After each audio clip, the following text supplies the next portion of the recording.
Praise Hallelujah. Hey, everyone. Glad to see ya. I'm going to give people a little bit of a chance to come in before we really get into it. But there is some awesome possum material that we're going to be going over today. Oh, Nikki's here.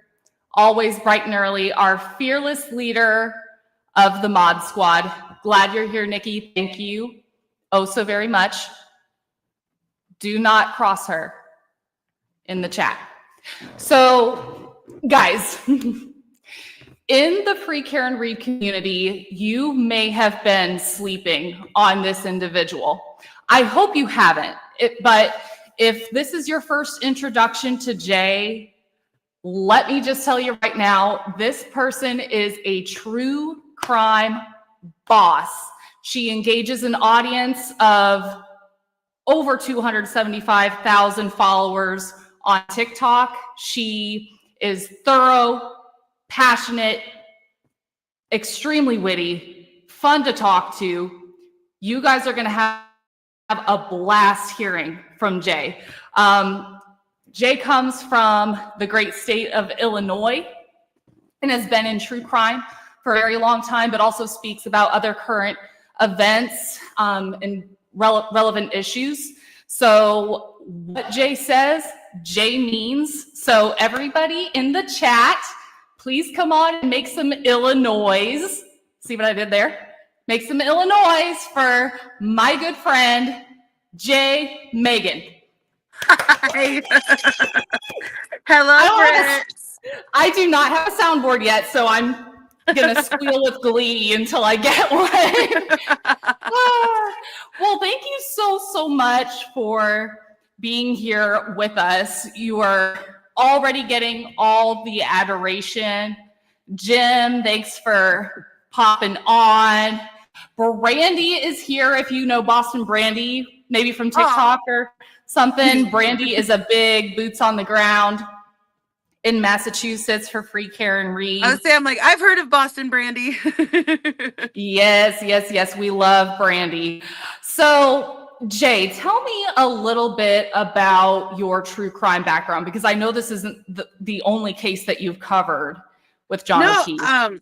My true crime background, it started about 4 years ago when I got into TikTok. I was going through a lot in my life. I was getting clean from some narcotic, I struggled with drug addiction and everything. Started my life over during the middle of the pandemic. And then I started doing TikTok, and it wasn't anything I did seriously. But then I started getting into like political stuff, and I helped get the Safety Act passed here in Illinois.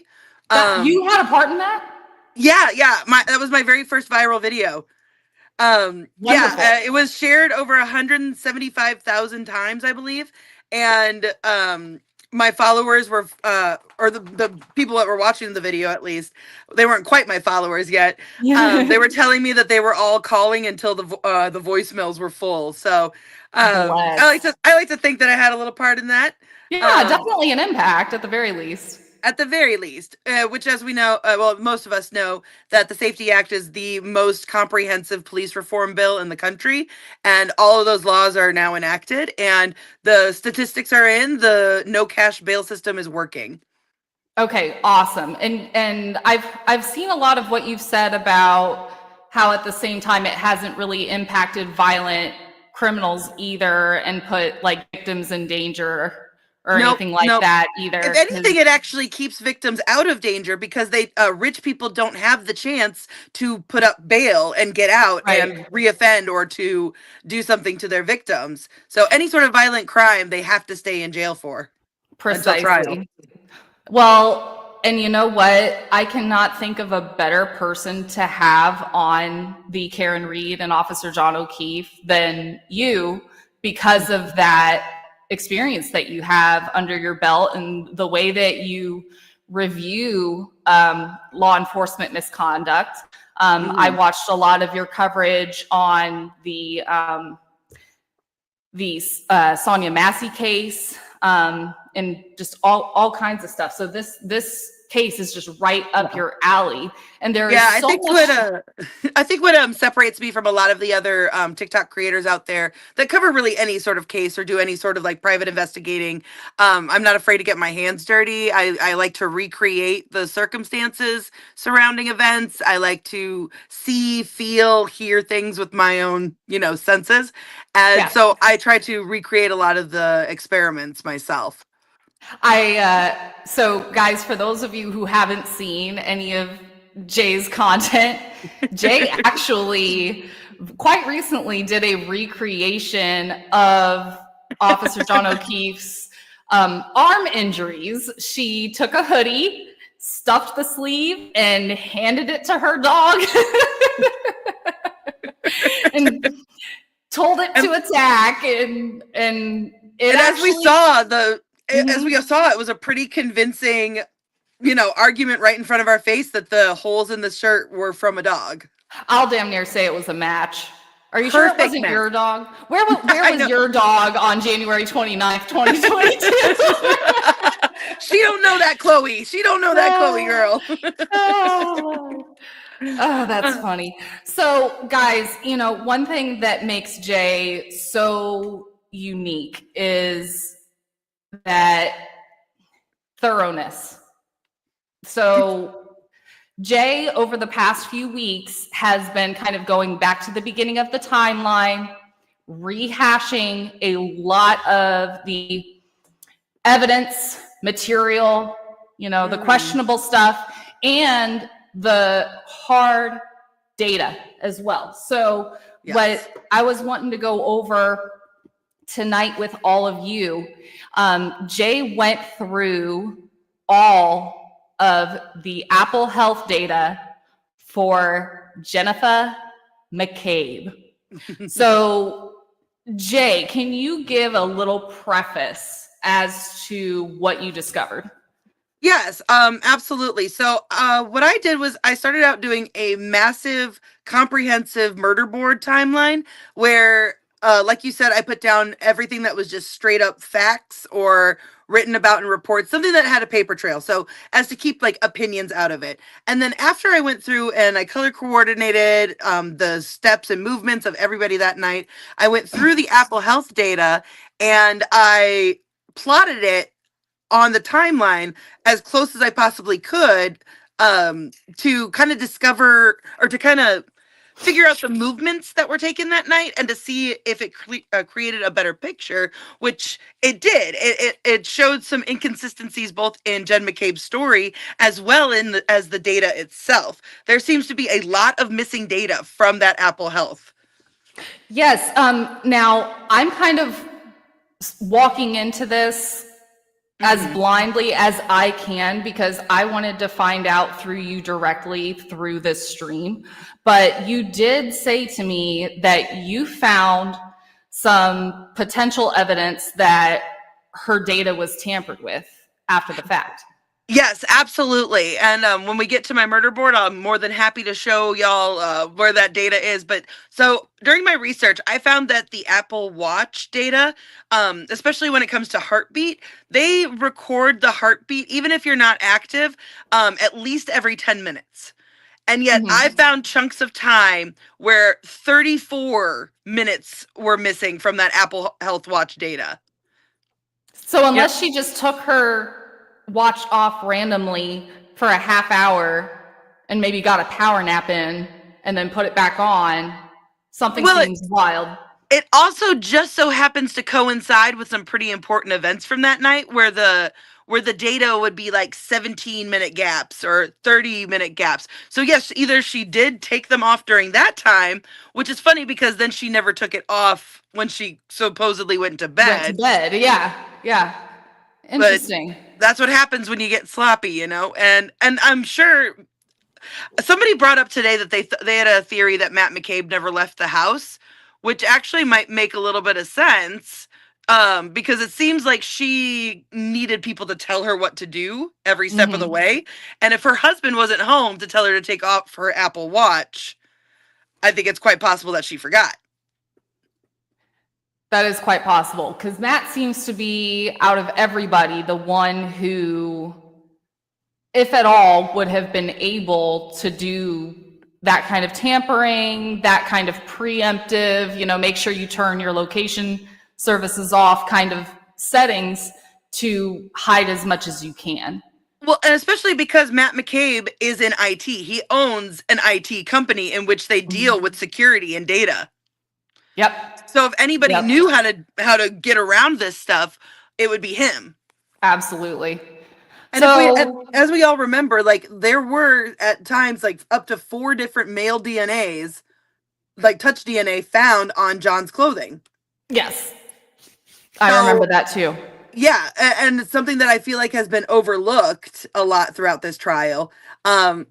Because I'm like, a lot of people don't understand what touch DNA even is, and so they're convinced that like the touch DNA proves that John was hit by the taillight. When I'm like, no, touch DNA is sweat. That's what touch DNA is.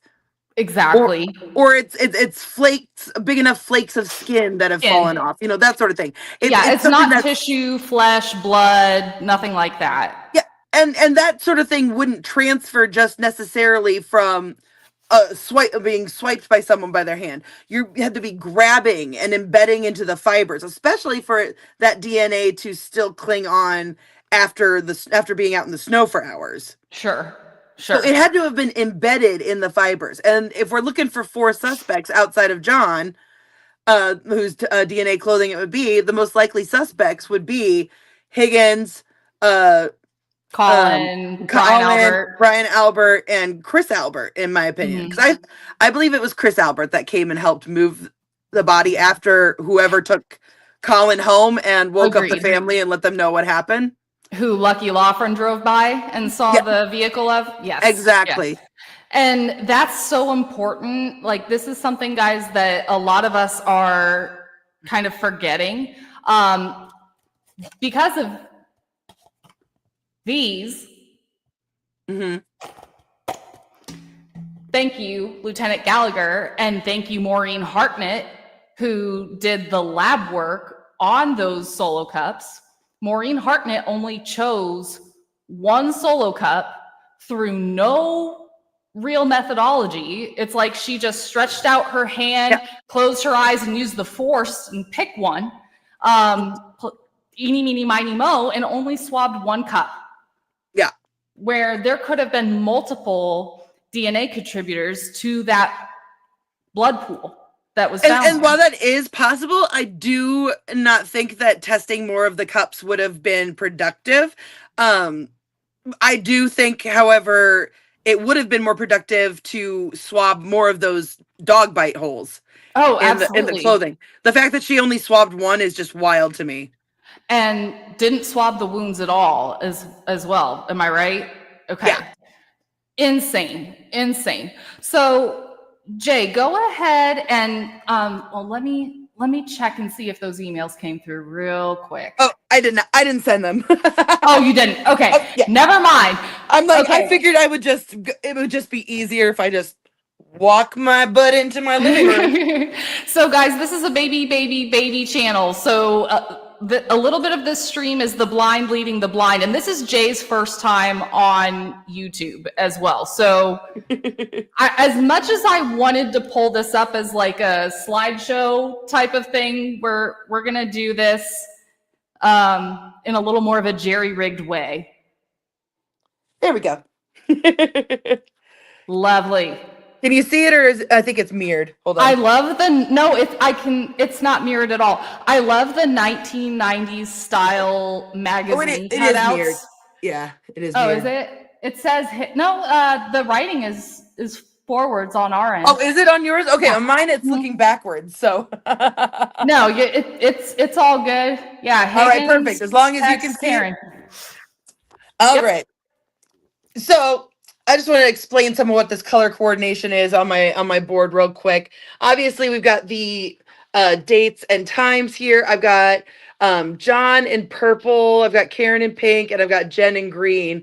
Any of these up here with the dashes on the side, those are all John's. Can you get a little closer, Jay? Oh, yes. Sorry, thank you.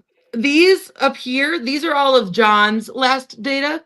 And these purple ones down here are all Jen McCabe's footsteps throughout the night. And then these green ones up here, that's going to be Jen McCabe's heartbeat. So anything that's anything Okay. that's like green numbers, like the 70, Uh-huh. 71, that's all going to be heartbeat data. So Okay. cool. So I love how you've kind of lined this up with the rest of the timeline, Yes, and I though. think that and that was why I wanted to do that, because I found like it was so important to put things in context, because nobody in this trial puts things in that context. No. They're focusing on the facts, but a lot of people out there are visual learners, and they don't and they need this sort of thing to grasp. Like they need something tangible, because otherwise things like times or data, they're just imaginary almost, and it's not something Yes. that sticks. And then it's like in one ear, out the other. Exactly. Exactly. So, let's go ahead and start. Let's see. So over here, when the waterfall closes, Jen's heart rate is around 89. So that's kind of a good baseline for something exciting happening. Because remember, they were all like, "Oh, we're gonna leave and we're gonna get going." And as they're like Uh, leaving the waterfall bar, Jen's heart rate is at 96. So she's okay. real excited, right? And just so we're all kind of on the same page here in the audience, a typical resting heart rate, it's obviously going to depend on the individual, that the health of that person, things like that. But typically for resting heart rate, you're going to see something like under 90. It's usually about 70 to 80, like is a Yeah. normal resting heart rate.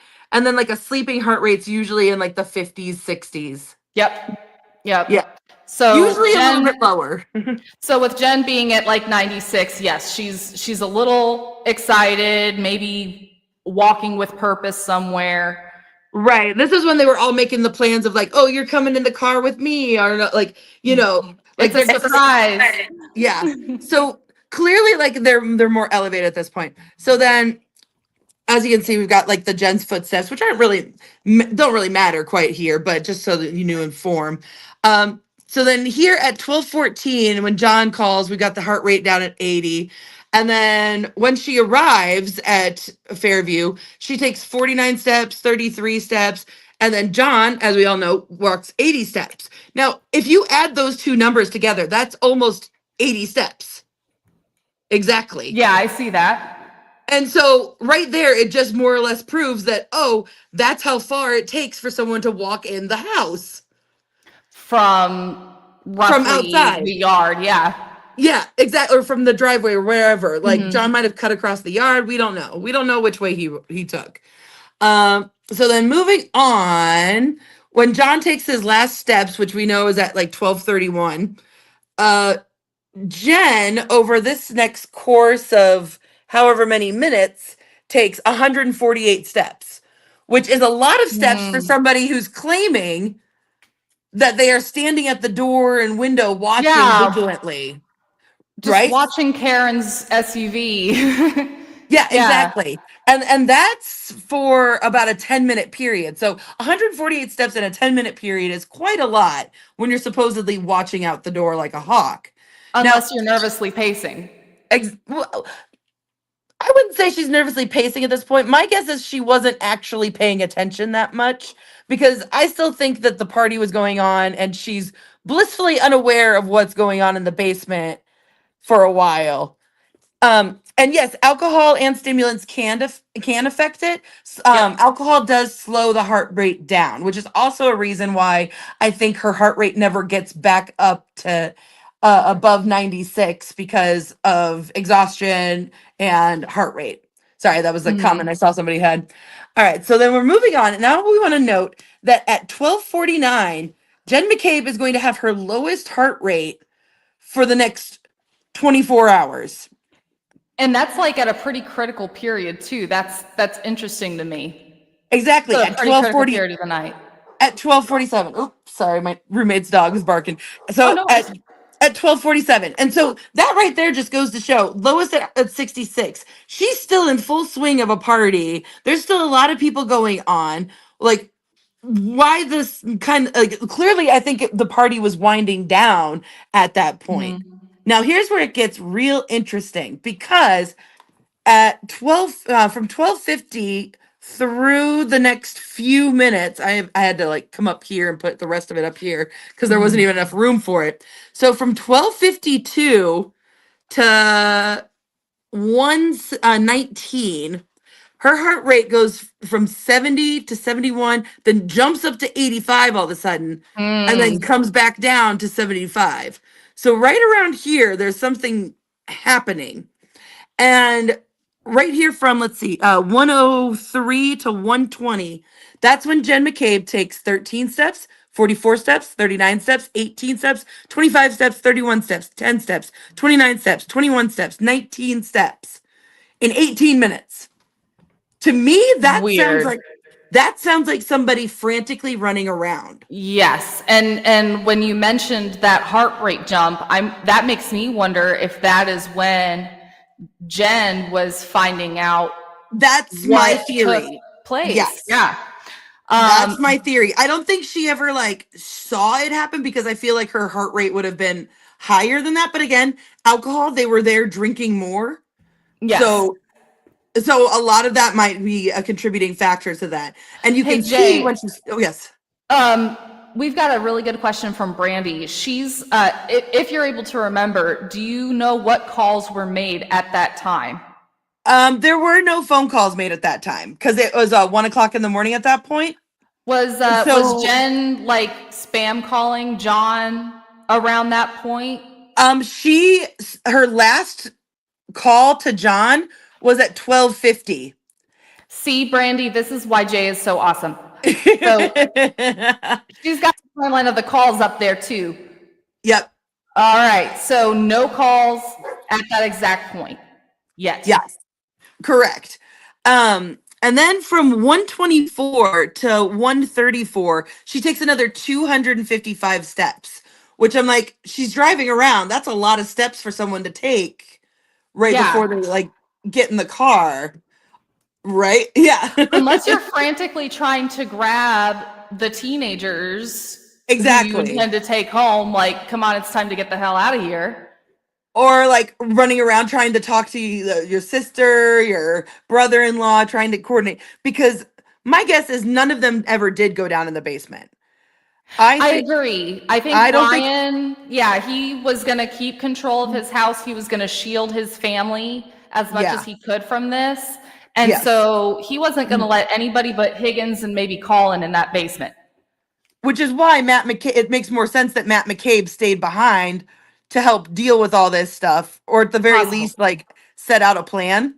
Because I also noticed, did y'all notice that Jen McCabe drove to Fairview, and yet her husband was the one who drove home? I noticed that myself. Hang on. I'm trying to make you bigger and not me. 1 second. No problem. What do I do?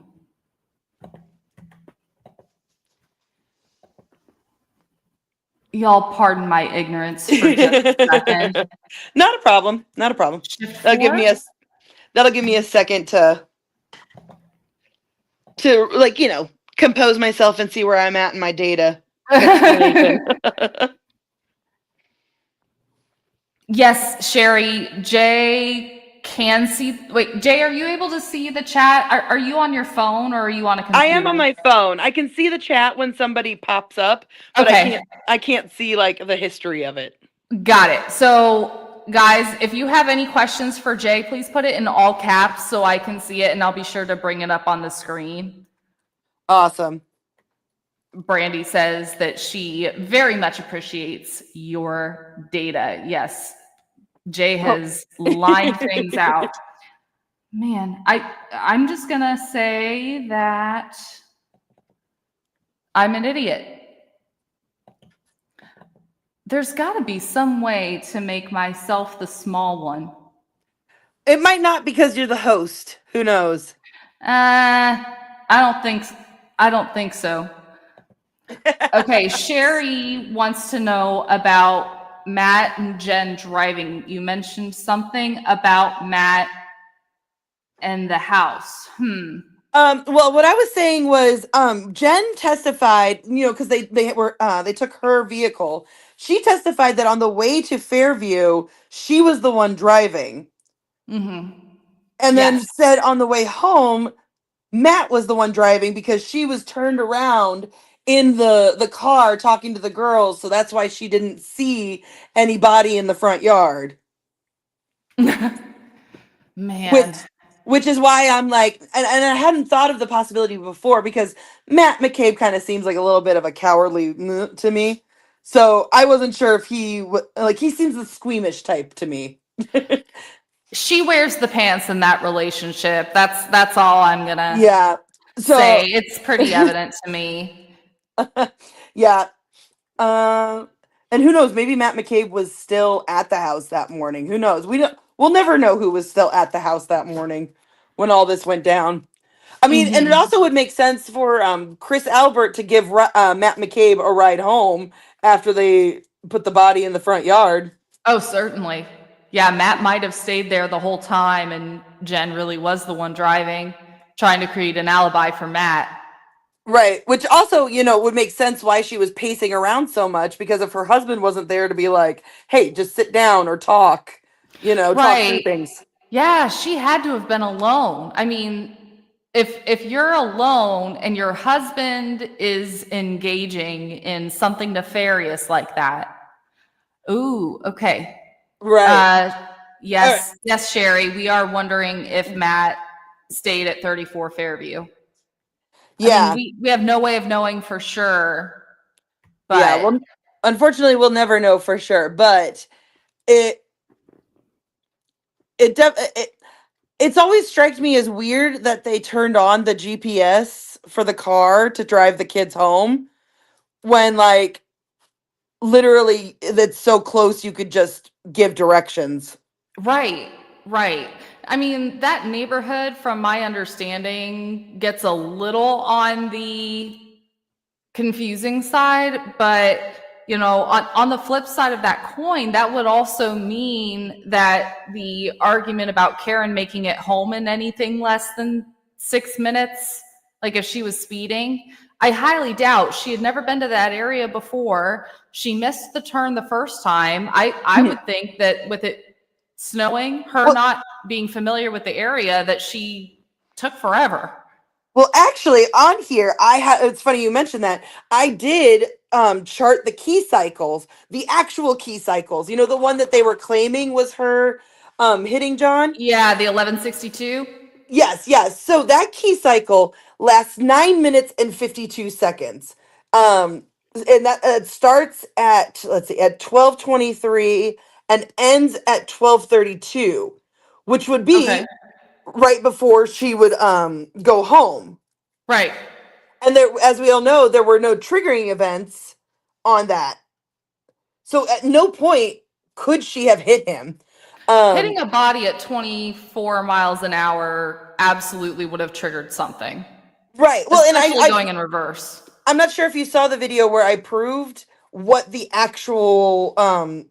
was actually being triggered and stuff in the thing It with was in Trooper the Paul's testing, demonstration. right? Yeah, in the Yeah. testing. In the testing that they claimed was the different key cycle was actually the one that was all about that had the brakes going off, the anti like brakes like Yeah, seizing the up and ABS system. Yeah, yes, yeah. yeah. All of that was actually happening during the test, but they literally got on the stand and lied about that, which I really hope they call them out on that in the next one and like they do an overlay. I don't know why they don't have more Yeah. visual aids for this stuff.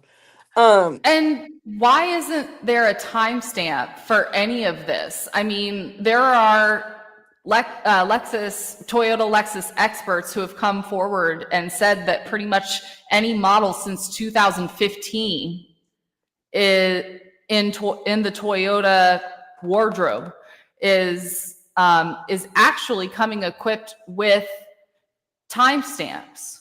well, that's where I'm So hoping people like Marty and Alexi or Yeah, They Robert all, Alessi. yeah. I'm so bad with names and pronunciations. You're good. All of those. That's why I'm really hoping that they've been brought on to do this like background technical stuff because they have the most experience in that, especially with the kind of clientele that like Weinberg had. Yeah, certainly. Yeah. Alessi as well. He is a Fortune 500 company litigant. So Mhm. he probably has dealt with major like insurance companies and companies of the like. Well, and here's what's so crazy too. As I'm looking at this, so this right here, these big purple brackets I have here, that's the entire time encompassed in the missing heartbeat data. So, Huh. Okay, and what's the time again?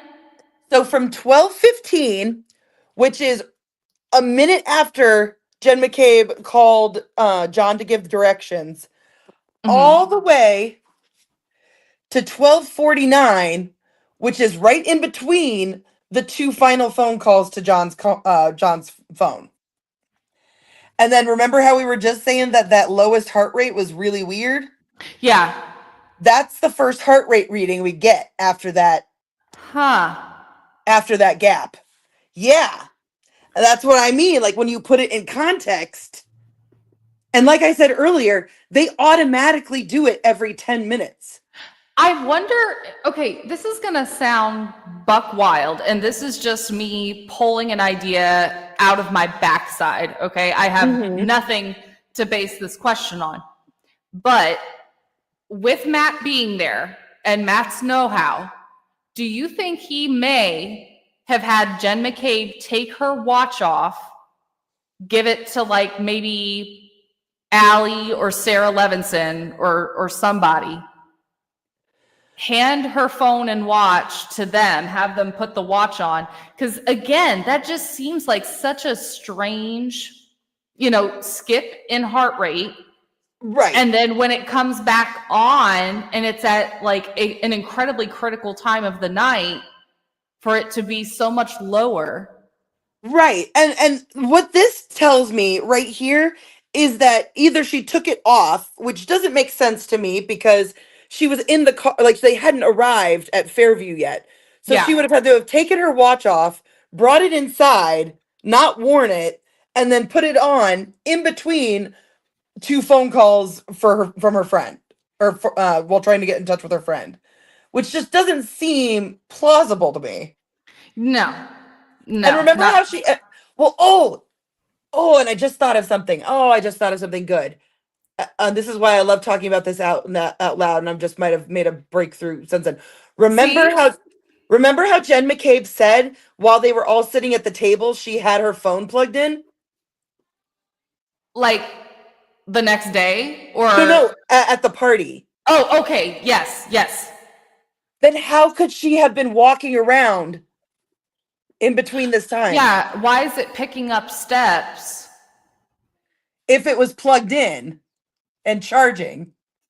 because Huh. this because this data right here is from the phone, is from the iPhone, because it only gives like an approximation of this many steps were taken in between this time and this time, like with John's, with the Yes. 80 and the 3. So that's what that was, her holding the phone and walking around. But then, you've got to remember that all of Jen McCabe's testimony, she is saying everything happened like a solid 15 minutes plus after it really happened. Like she was lying through her tooth Yeah. about Karen leaving the premises at like 12:50 when she actually arrived at One Meadows at 12:36. Right. So, I'm wondering if she basically spaced her entire timeline forward. Oh, and And that's what I've thought about a lot. But here's where also more interesting the missing data. So remember how I just said that from 102 to 119, all right, from 102 and 117, like we only got a little bit of heart rate data. yes, yes. So And at 103 to 120, she's doing all this running around, right? Yes, ma'am. At that exact time, from 102 to 117, there's 14 missing minutes of heartbeat Again. data. Again.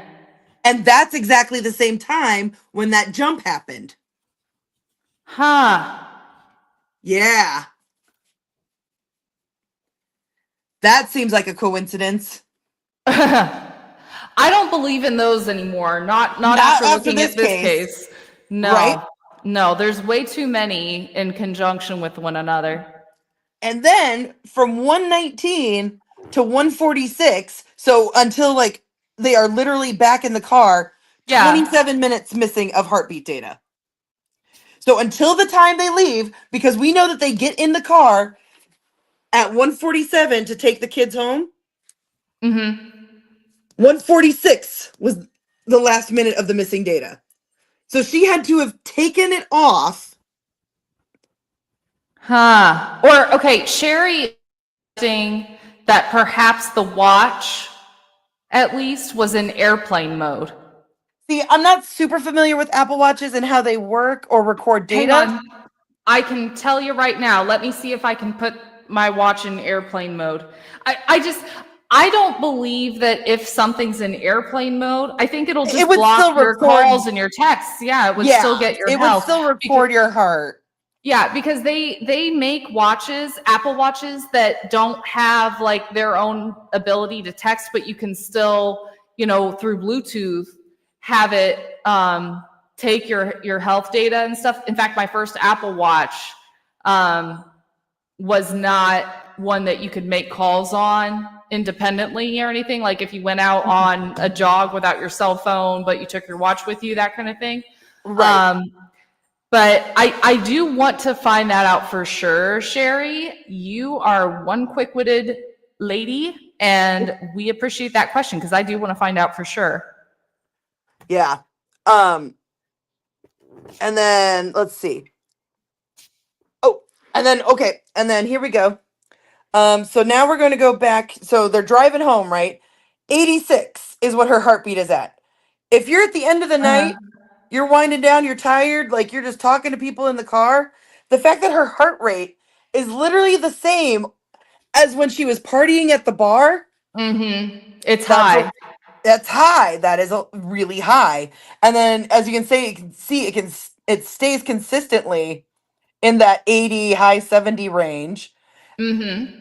But from 210 to 228, 17 more minutes of missing data, which just so happens to be when she goes upstairs, texts Hos Long to dying cold, texts her sisters, Higgins and Brian Albert are calling each other back and forth. Yep. That was happening at the same time, guys. So at the same time that Brian Albert and Brian Higgins are butt dialing each other and sitting in silence for 20 to 30 seconds in an active call, Jen McCabe, around that same exact time, is making this Google search. Yes. And just so happens there's missing data during all of that going down. Like I said, all of the missing data is corresponding to major events. Yes. And it's like, this can't be a coincidence. So, just from the beginning to where we are now, can you tell me again the exact times that we're missing? Sure. That we are missing time. All right. So from 12:15 to 12:49, missing data. Okay. Then so she's still at 34 Fairview. Yep. Okay. And that's when the lowest heartbeat comes in at 66. And then the next missing time is from 107 to 117. 107 to 117A. Got it. Which is that 85. 85. And then the heartbeat is recorded again at 75, 2 minutes later. And then from 119 to 146, 27 minutes of missing heartbeat data. So that's why I think right in here is when she just like found out what happened. Yes, at least that 107 to 117 time at the very latest. Yes, that is because of the 85 BPM. Right, because especially with all of that running around she's doing there, like right there, that just goes to show me. I'm like, she wasn't dancing around a kitchen. Like, come on. Oh yeah, no. Yeah. It's Raining Men. Yeah, no. No. Okay, and then so 119 to 146, and then again in the 230 range. 210 to 228. 17 minutes are missing. Does this record the seconds too? I cannot remember. It might. I just didn't include the the seconds, the clock. It does. I just didn't include them on the board because that's okay. Something's got to give here. yeah. I'm only one human. Right. I just wanted to know like if the data actually has it. So okay, wonderful. Oh, Lexus Taillight Teeth says, Jay, I like I always tell you on the talk, your work on this is fire. Thank you so much. Jay, one thing that you will love about YouTube, if you do ever decide to jump into this community, is that some of the people in the chat have the funniest and most creative names, like with relevance to this case. Like there's one person whose name is Hank Brennan's Regret. Lally the pencil sharpener. I mean, some of it is just fantastic. In my head, I always just call Lally Tuba because he looks like the kid who played tuba in jazz band. Like he's just there being herded like cattle. When he busts out his jazz band attire, that black suit with the white tie, I lose it. And as a band nerd too, like myself, you know exactly what I'm talking about. 1,000%. Like they didn't know what else to do with the kid. Okay, he was like, Jackson's annihilating me. I gotta snazz it up. Oh Lord! The man was 5 minutes away from a fedora. I guarantee you. Yeah, if he put on a fedora, then the Marlboro Reds wouldn't have worked. He would have needed to upgrade to a Churchill. But that's neither here nor there.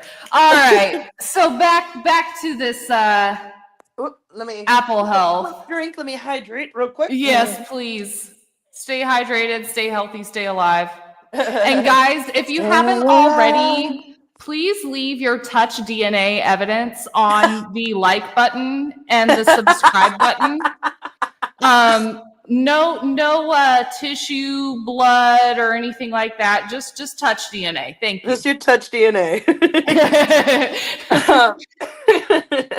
So, okay, jumping back in. So a lot of us already know, but we all see that Jen McCabe was walking around all night. 16 steps, 15 steps, 39 steps, 21 steps. This is all at 2:00 in the morning. She goes upstairs, and then Jen like texts her sisters. I imagine her lying in bed texting her sisters and Googling Hos Long to die in cold. And then at 31, that's when Jen locks her phone screen. But then she takes another 22 steps. Then she takes another 24 steps at 3:50, another 6 steps at 3:51, and her heart rate is still in this 70s range, 76, 72, 78.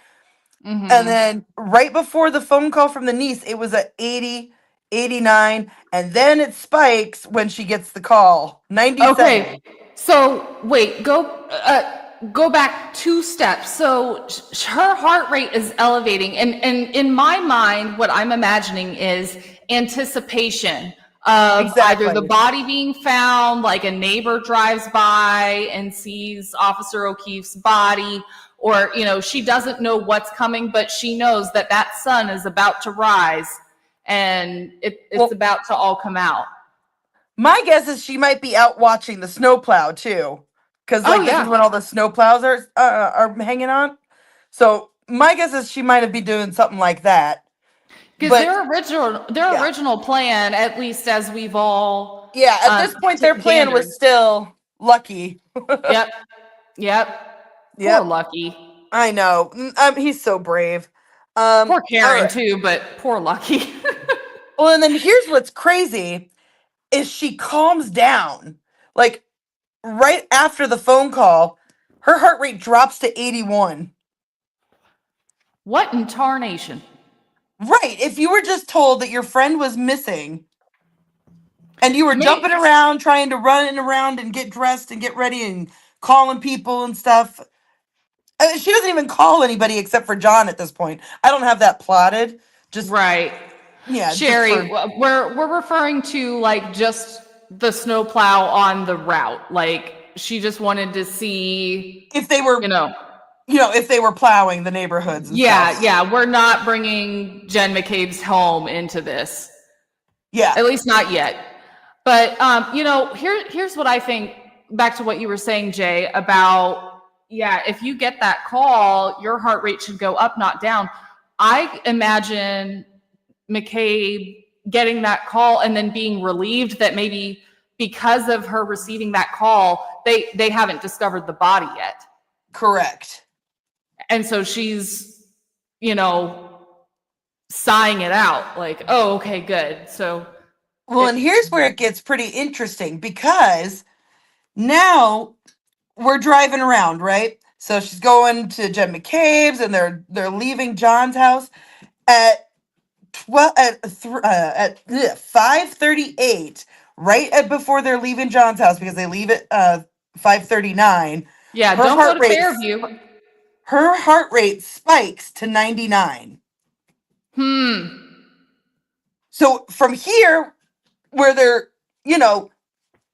figuring out like what's going on and everything, it's fine and stuff while they're at Jen McCabe's place. But once they leave John's house, or getting ready to leave John's house, it's at 99, 97, 95. See, why would she be so nervous when they haven't even gotten there yet? Yeah. So this is just, my instinct here, but I think this is when Karen is suggesting that they look at 34 Fairview. Absolutely. And Jen's like, no, don't go because there. Because it was always so weird that the first thing they did was go back to John's house. Yep. Like if he hasn't been home all night and he hasn't come home in the last 30 minutes. Do you think he was just out in the bushes waiting for y'all to leave and go looking for him? Right, exactly. It makes no sense. So then they're driving, they leave Meadows Lane, and then they arrive at the Waterfall Bar. And then right before, I don't have the exact time on this, but I believe that it was as they're approaching, as they're approaching, her heart rate's at 91. But the minute before they discover his body, we have another set of missing data. Now this one I don't have a time on. I must have forgotten to. No, you're good. To write it down. About 3:30. No, sorry. That's 6:03. Oh, okay. Sorry. Okay, so 6:03-ish. Yeah. Okay. I know things get a little weird here, but these are all the times of the calls she made, and this is when they're finding the body too. Exactly. So this is them finding the body.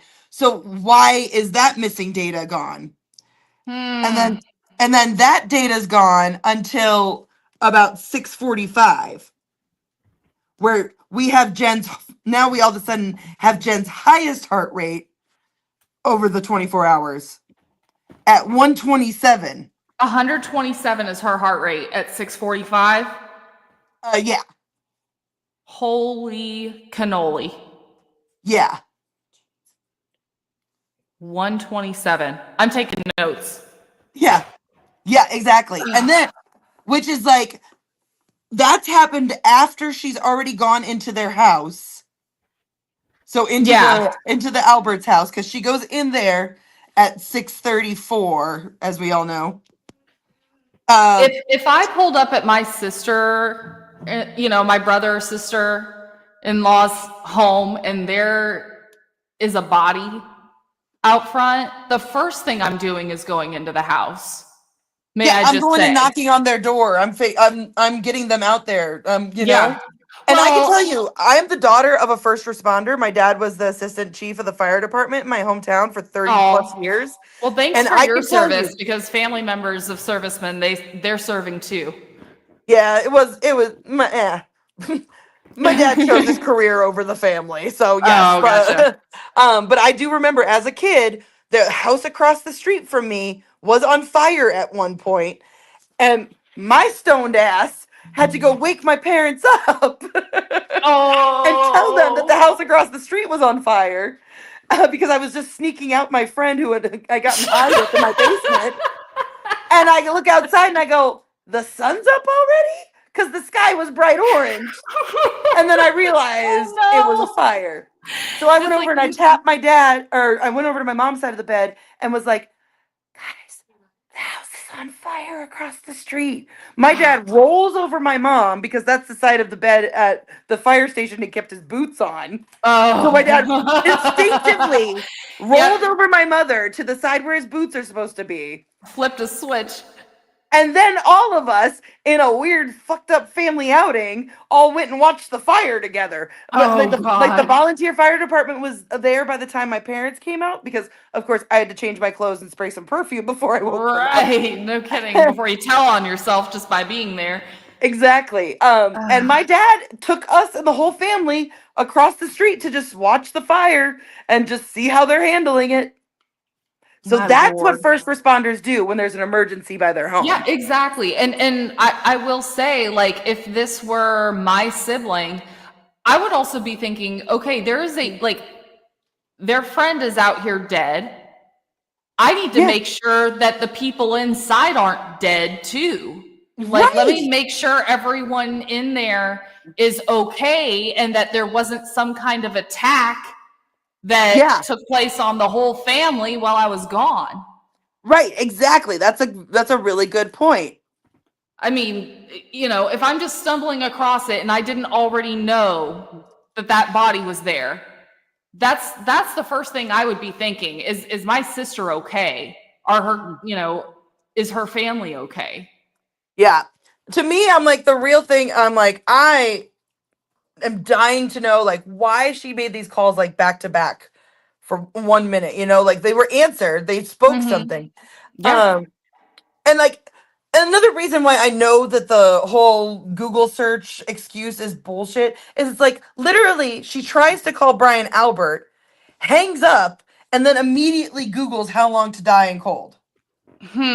Like, and in a different spelling. Because she couldn't get a hold of him. Because somebody that wasn't there to tell her what to do. Right. And so and all these that call to Nicole Jen was a McCabe signal. Yeah. Right, exactly. And then let's see. Okay. Yeah, and so her heart rate jumps up, not when they find his body, but when she's about to be interviewed by the cops. Now, I think anybody to some extent would be a little nervous, but it's being done in your home and you're not by yourself. I mean, it couldn't have been a more casual and comfortable environment for somebody who's being interviewed by law enforcement. Man. Well, and here's where she starts to calm down again, because we know Lank only interviewed them like 20 minutes. He was gone in and out, and that happened at 7 a.m. But then look where her heart drops down to like normal again. It's right after Brian Albert calls Higgins at 7 a.m. Yeah. To make sure that everything's in place and in motion and so far going the way it's supposed to. And it was probably like, I'm going to send Higgins to the police station to see what they know. Because Literally any other first responder would have just walked up to one of those cops, been like, hey, I'm so and so with the department, if you didn't already know them, and then just ask what's going on. This is my house. Like, this is a cop. Like, he was supposed to be here last night. Like, Mm-hmm. they offer up that information. Yeah. They offer up what they want them to know. Yeah. Brandy says, "Are you ever afraid your sleeve will erase the data on your board?" Every day.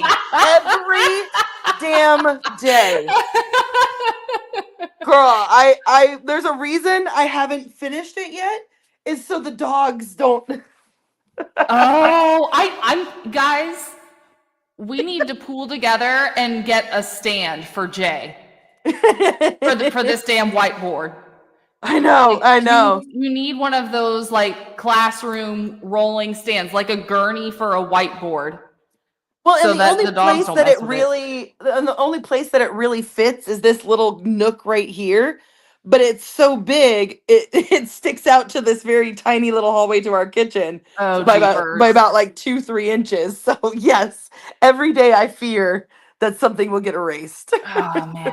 Sherry's asking about Allie and driving around with the lost dog and calling Canton PD. Was Allie the one to give Sergeant Good some kind of heads up? You know what? Like, I never saw Allie's testimony, so I actually do not even know what you're referring to. I might have to go back and watch that.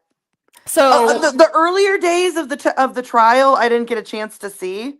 okay. And I found a lot of their information to just not even be relevant to the case. So, like, like Paul and Aaron, Aruba, and all that stuff, it was not, that had nothing to do with Right. anything.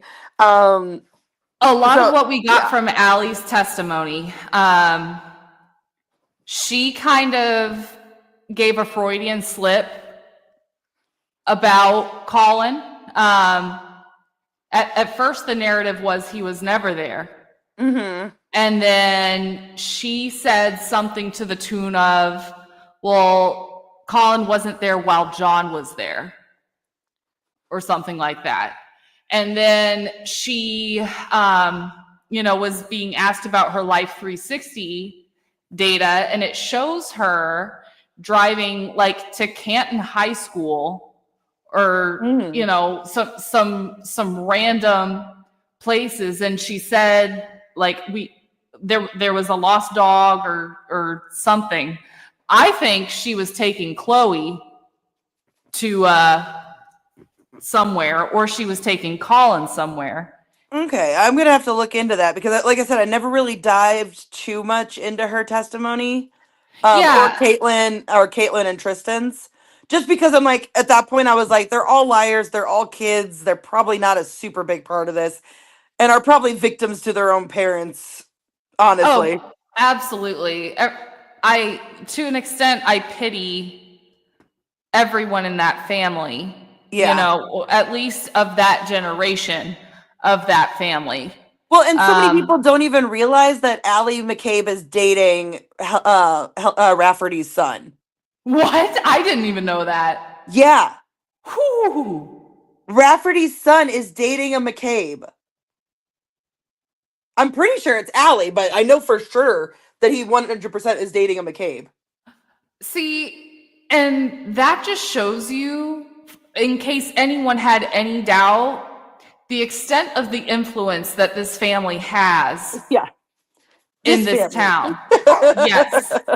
My little mini murder board. This is just a way to get people caught up on all of the connections. This is the spider web, guys. Yep. Watch your step. Oh, Lord. All right. So getting back to it. So I understand. Guys, stop. And of course, they want to play right by my feet. All right. So then we're going back to 720, 722. Now, her heart rate is still elevated at this point. This is when the whole weird phone tree thing starts going on.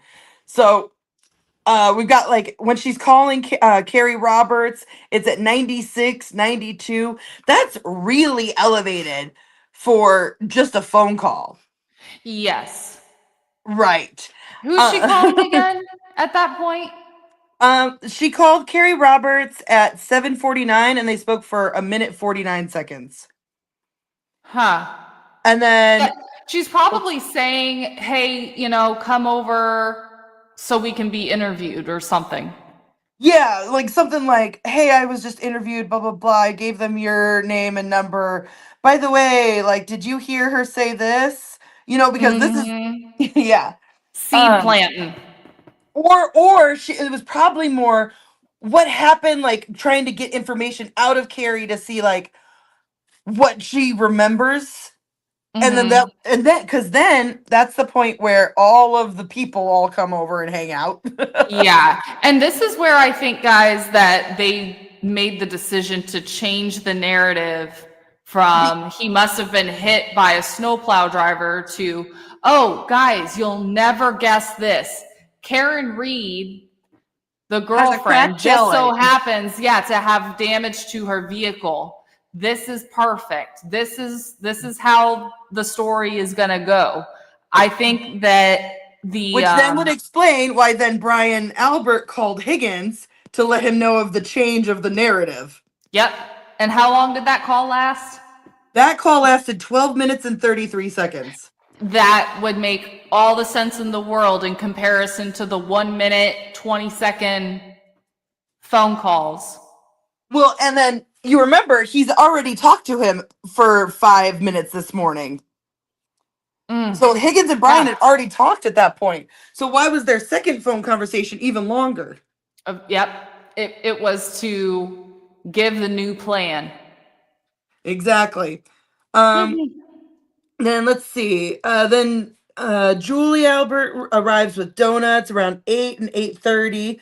Again, her heart rate is still at 94 at this point. You'd think that they would have calmed down a little bit. And then her heart rate is going to jump back up at 8:52, which is right before Julie Albert texts Jen McCabe Lank's personal cell phone number. So she gets more nervous when she's about ready to call a cop again. Yeah, this is the second time? Third time. The second time that her heart rate's gone over 100. The first one was when she was getting ready to be interviewed by... Yeah, but still the third jump because the 7 o'clock and then, okay, yeah, I'm seeing what you're saying now. Yeah. And then, let's see. And now at 9 a.m. is when she calls Lank back and tells him about the Karen saying, I hit him for the first time. Are we sure, though? Because she didn't say that in her grand jury testimony, and that wasn't in any police reports. That is the testimony. Yeah, that was the testimony of Lank, I believe. Okay. On the stand where because like she also said, I called him back because I was remembering things. I called him back to tell him to come back. I was debating whether to say anything, and that's why I called Carrie Reed or Carrie Roberts. Planting the seeds. Because this is literally so. Jen calls Lank, and Carrie Roberts calls Jen right after she calls Lank. So it was clearly Jen called Carrie Roberts, was like, hold on. Hey guys, sorry, my dogs are distracting the hell out of me. I'm like, yeah. So first she calls Canton PD at 12:45. And that phone conversation lasts 8 minutes. Or I'm sorry, 3 minutes, which is a really long time. And then she calls Carrie Roberts, and that lasts 4 minutes and 15 seconds. And then she gets off, as soon as she's done with that phone conversation, that's when Julie texts her Lank's personal cell phone number. And her heart rate goes back up. And then as soon as she texts that, that's when Jen calls Lank, and then Carrie Roberts calls Jen McCabe, and they talk for 5 minutes and 28 seconds. Yeah. This is good stuff. Let's see. And then moving on, Higgins arrived at the the Canton PD, and then all these ones in red are when his swipes happen. So anybody's curious about what those numbers mean. Um, and then she's talking to Carrie Roberts again. They talk twice during that period, and during that period, Brian Albert then calls Kevin Albert. That's when the chief calls Brian Albert and leaves a voicemail, and then Brian Albert calls the chief back. So again, her heart rate is still 95, 99, 101, and then suddenly at 10 a.m. drops back down to 89. Jeez. Okay. So, and she wasn't contacting anybody No, and at that point. there's a huge 40-minute gap right there Again, where we don't know what's happening, which means there was some sort of meeting happening. yeah, exactly. If we don't see evidence of something happening, something was happening in this case. So, And then that's when she calls Carrie Roberts again after they have a whole meeting, after talking to the chief, talking to his brother, talking to Higgins, getting it all coordinated at the station. And then that's the last data we have. So Jay, I can tell you're starting to lose your voice. Again, yeah, I tell you about an hour is when yeah, I so much appreciate you doing this. I wanted to ask before I go ahead and have you sign off and eat and play with your dogs and do your thing. One thing that guys, Jay and I have discussed in private in the past is that there were a couple of points in the night where it looks like Jen may have also left her home. It goes from showing her steps to showing a distance traveled in miles. And somebody told me that was actually minutes instead of miles, and it was just a switch up in the format. And I was like, why did they need to switch the format for that? Like, it's weird because it was basically a percentage that was a time. Okay. Yeah. So because that tripped me up for a couple of days. That tripped me up for a while, but me too. Me too. Yeah. But even then, like, I also noticed. Oh shoot! I wonder if I have it. A reason why I think the data was tampered with internally. I think I just so happen to have my notebook here. There were I love that you're old school like me. It's just how I process the information. Mm-hmm. A bunch of these times, let me flip this. A bunch of these times were out of order on the Apple data sheet. That part. Write that down, guys. Yeah, I'll have to find it at some point. And I'll post it. I'll post it in the comments after the fact, or you can, if you have a YouTube account, you can comment on the video with the times that are off. So guys, there are literally times that are switched and flipped around in the Apple Health data, which is suggestive that it was tampered with. Or there would be the same time twice with two different datas. That happened in a couple of places as well. So that's why I'm like, I think the Apple Health data was messed with internally. I don't think Jen is smart or quick enough to take off her watch and because here's the thing, if she took off her watch during this to throw off the data, then that means this had to be premeditated. And I don't believe that what happened was premeditated. True. I think this was a last minute scramble. Yes, exactly. As well. Because this all wouldn't be going on if it was premeditated.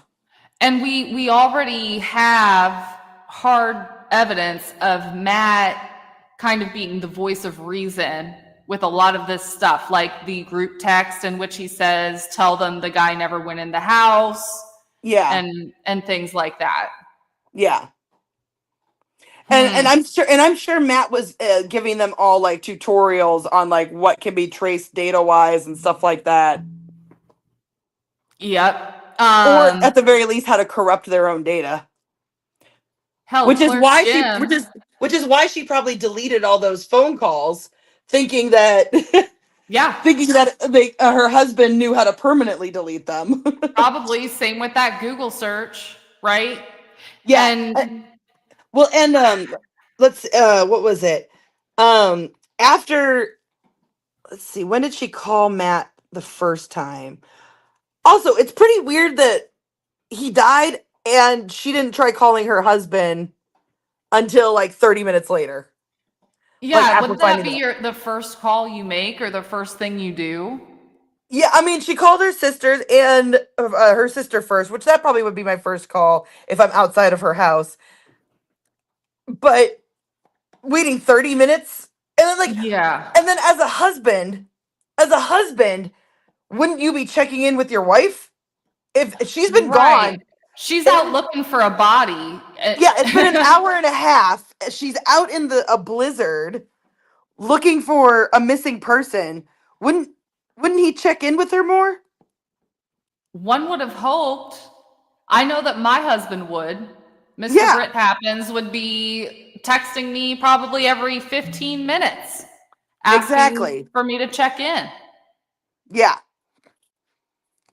Wow. exactly. This is all so enlightening. And I'm gonna be if it's okay with you, I'm gonna share. Obviously, I'll be crediting you. I always give credit.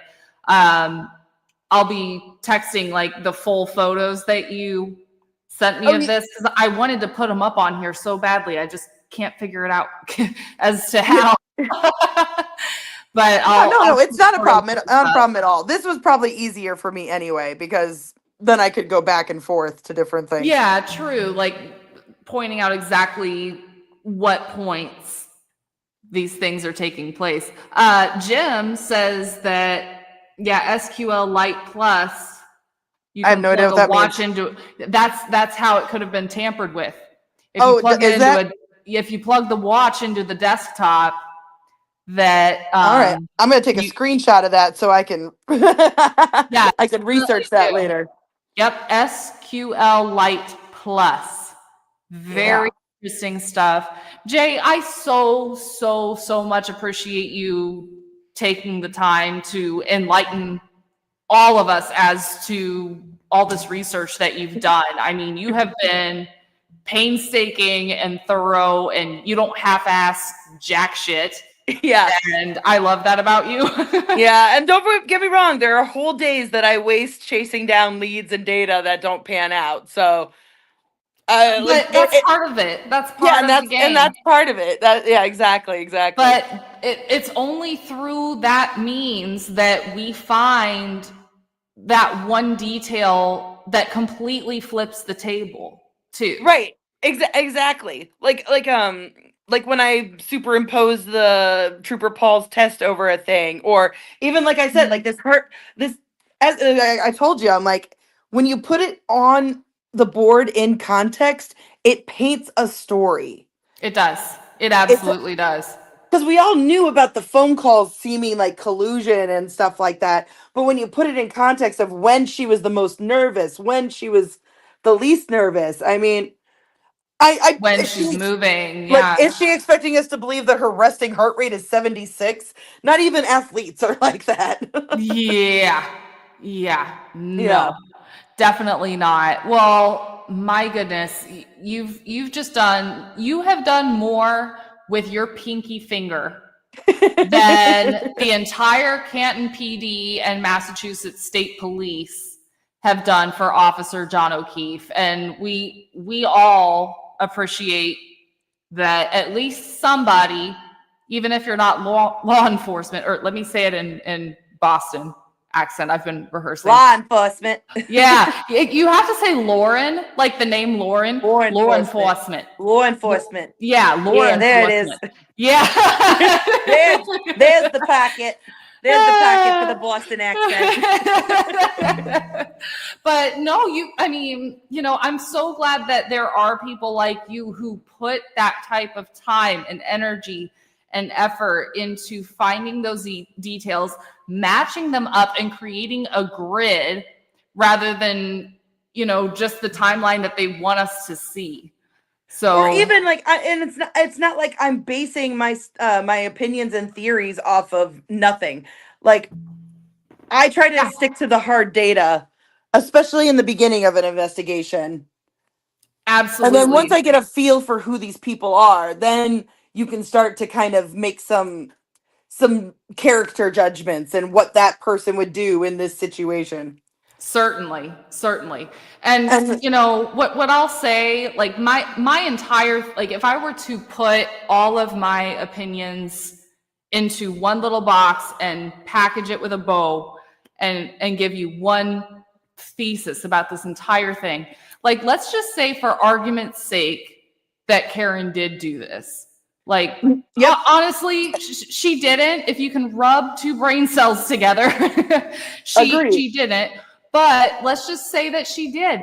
You know, when you have the type of misconduct, the type of pure incompetence, and you have the conflicts of interest that were just glossed over in this investigation, it leads to guilty people walking.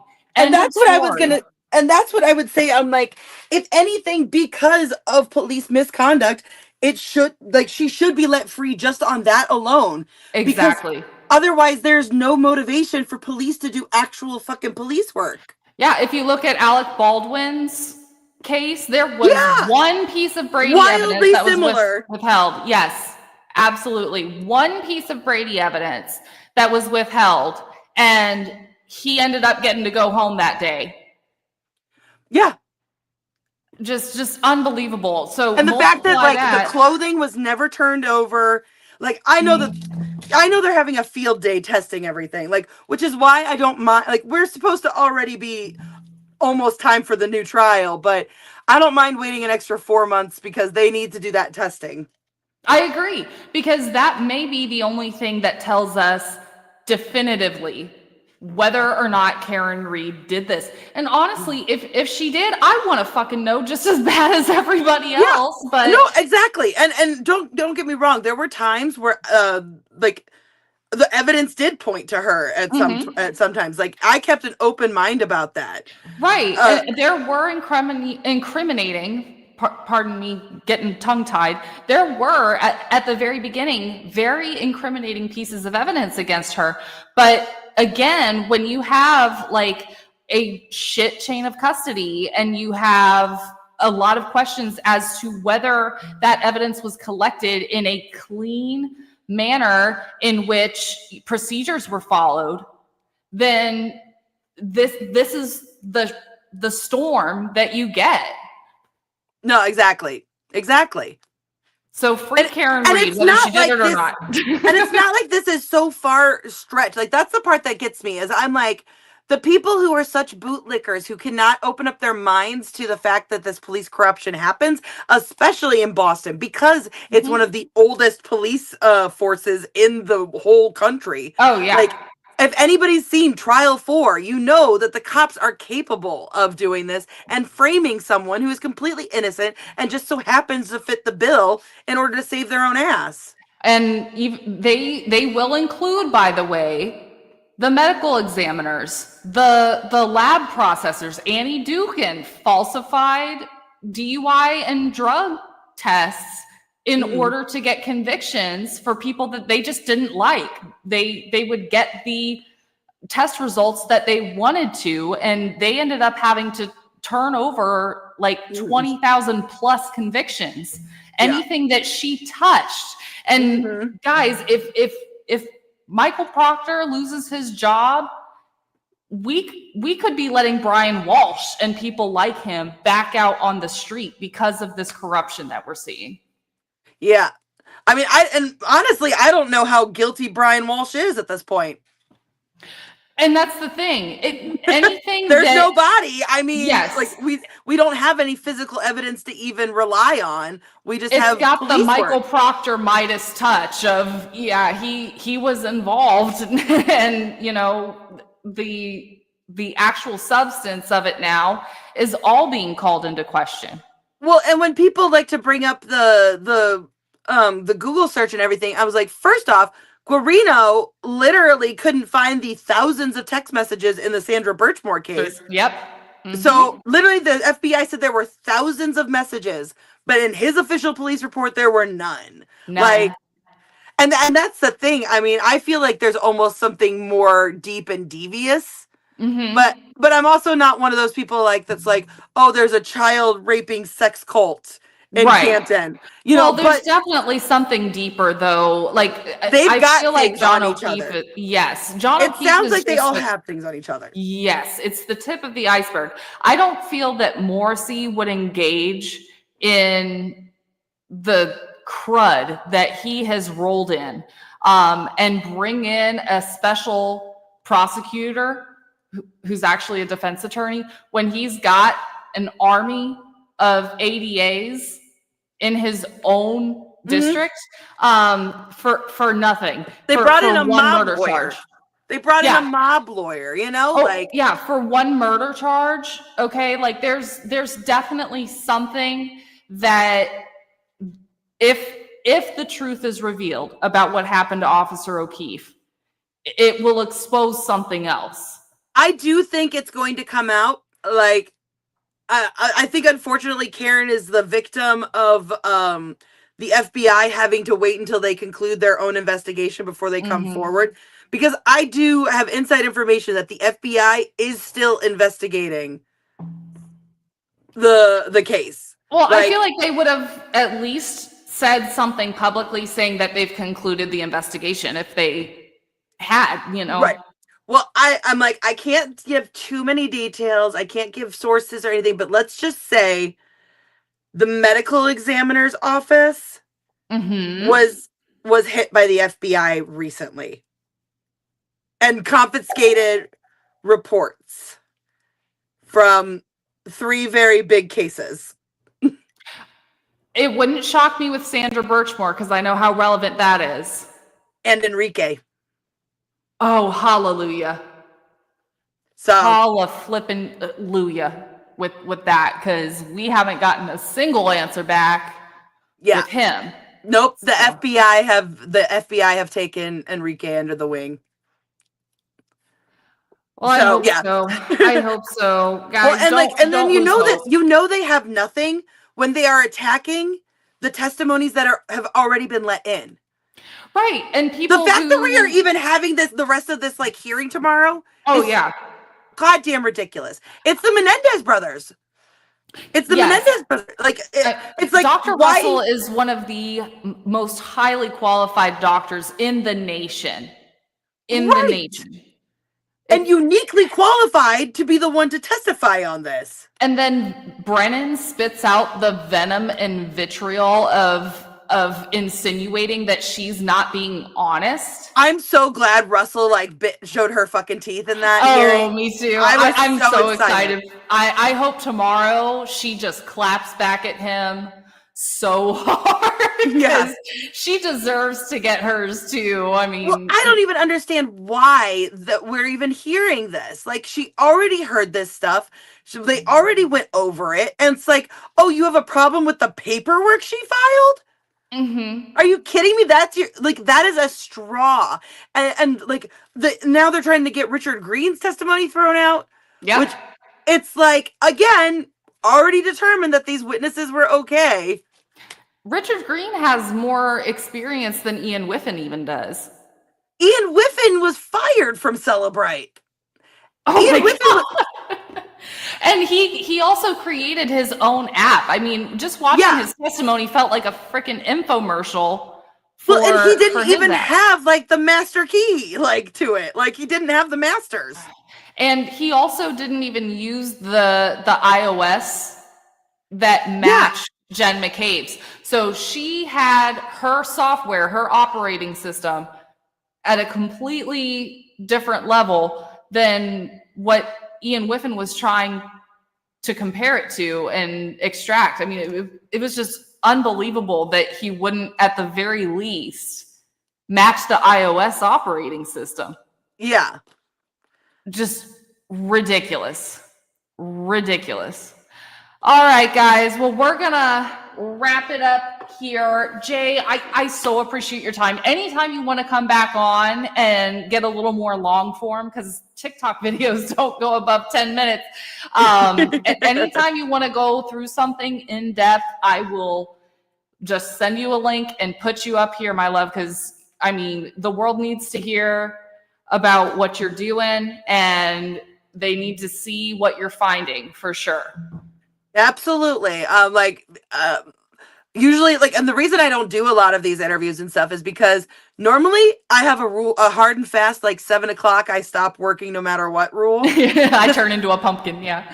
Oh no, like I'm smoking an entire bowl of weed at 7 o'clock. Like I usually prefer 5. I make my last video before 4, and then by 5 I'm smoking. But 7 o'clock is my hard out time because otherwise this don't shut off. I hear you.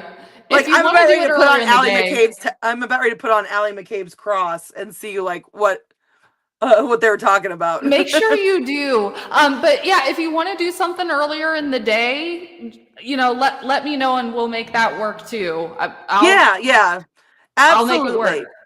All right, everybody. Thank you so much for having me on. Anytime, Jay. Thank you for joining us tonight. You enjoy that bowl.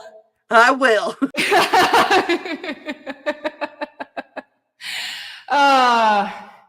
Yeah, Jay's a delight.